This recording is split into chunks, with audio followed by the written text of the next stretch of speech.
Imagine, if you will, a bedroom. The bed is well made, the lamp on the nightstand is on, the drawers are all closed, and all the furniture is in its place. The shades are drawn, and the window is closed. The house is silent, still, calm.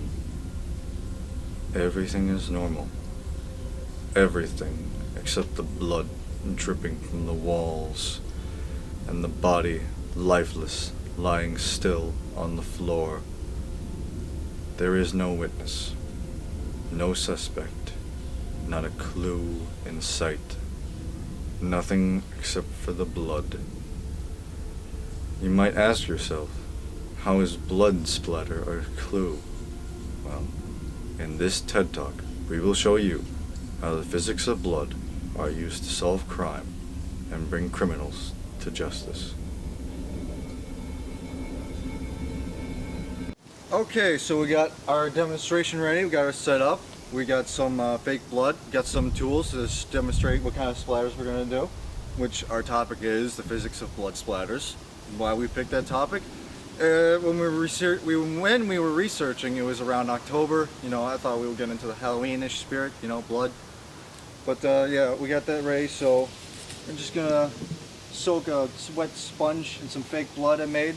I got the consistency just right for some realistic blood effects. And it really looks like blood too. So I'm gonna soak up the fake blood in the sponge so I can get that all ready. And I got this knife here. What I'm going to do is I'm going to run the knife through the sponge. Yeah? And then bam! Look at that. You see the direction of the blood splatter? It's one straight line. You got some thin ones over here, some thick ones. You can see like the force of the blood splatter. That's pretty cool. Yeah? Alright, we're just going to take this down. Get a fresh sheet.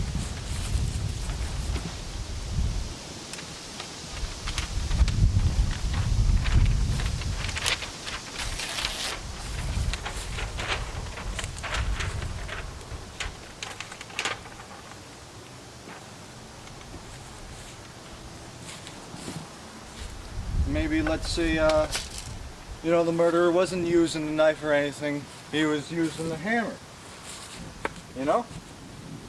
That could cause some problems. So what I'm really going to do is I'm going to smash the sponge and see how that splatters. Oh yeah, should probably lower that.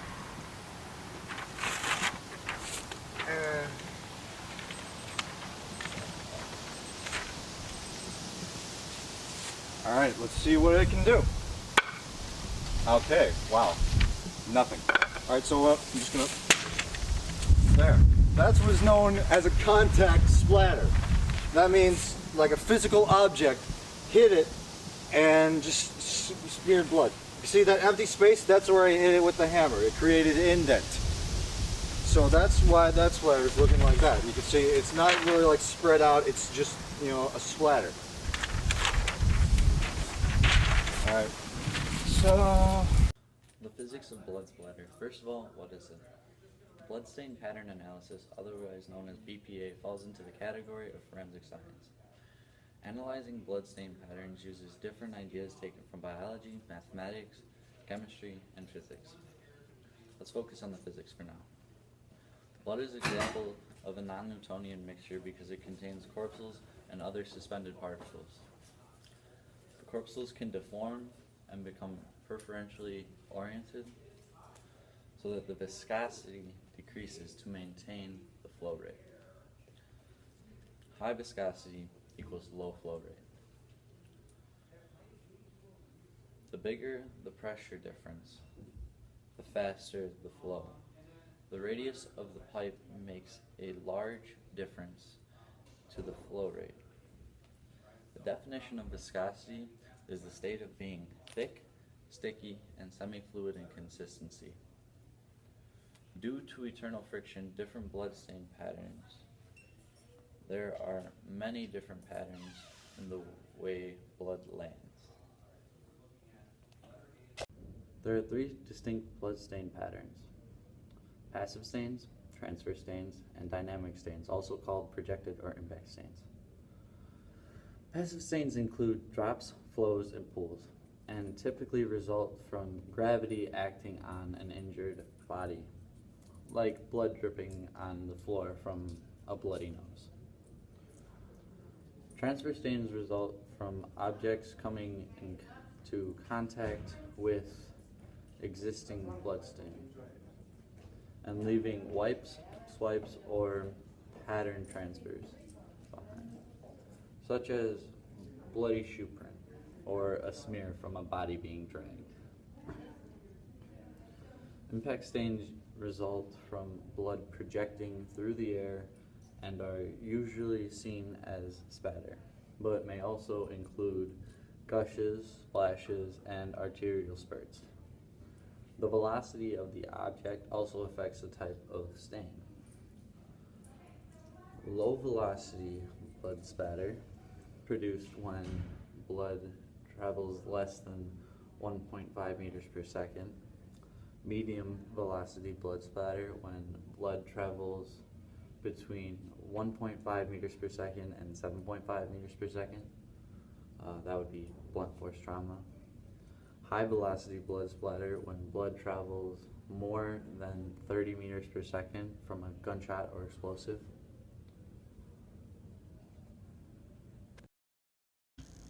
Now that we know the force of Newton's law, we can use our knowledge about projectile motion to tell where it lands. Projectile motion, it tells us how fast the blood will hit the ground using the amount of force and velocity of the blood against the power of gravity. The most important part of the blood splatter is the actual spray at which it lands. The larger the velocity, the larger the angle. Low velocity cuts tend to fall down in droplets with no splatter. One example of this would be if you get a cut on your finger and the blood falls straight off your finger to the ground because no force exerted except gravity. Blood splatter is one with a medium velocity.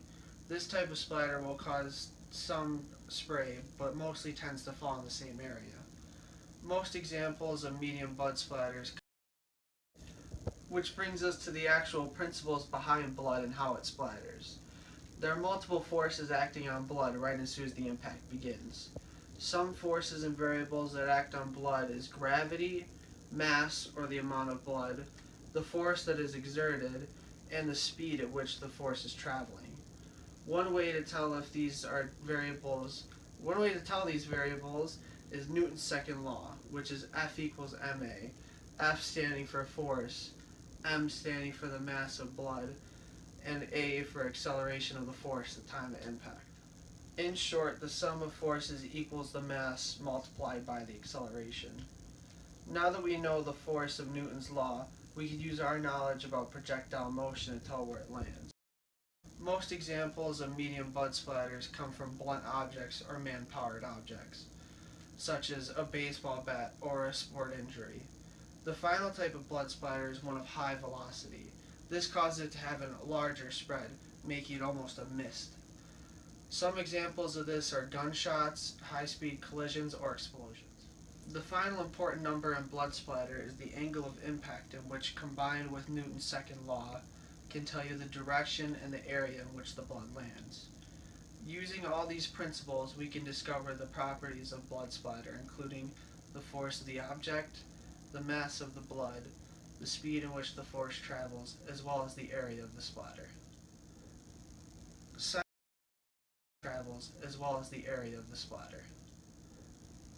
Scientists will use objects similar to the weapon that they believe was used and reenact this events using science to recreate the same intensity and velocity of the splatter found at the murder. Using a substance called luminol and black light, scientists can also find blood remains left behind. This great research has taken us a long way. Police could walk into the scene and seem as if the victim is telling the story. The main focus in BPA related to physics is in the techniques of analyzing the blood. One of these techniques is stringing. Stringing is when many strings are attracted to blood stains and travel to the projected area of contact.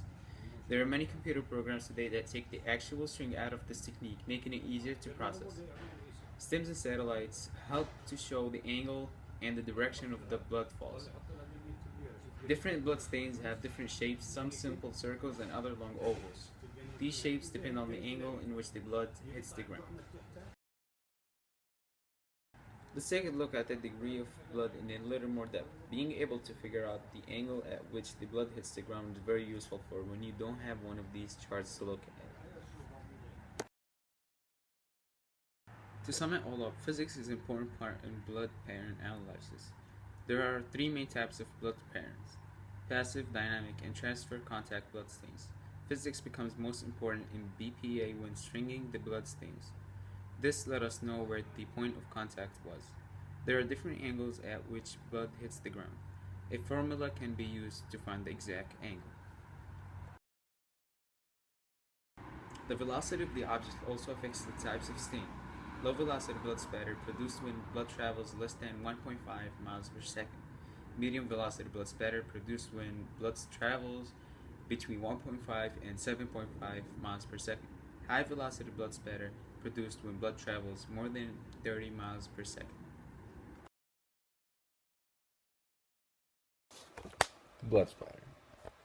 Now, my peers have done a great job of showing you the physics behind it, what happens when it hits the wall, what all that sort of nature.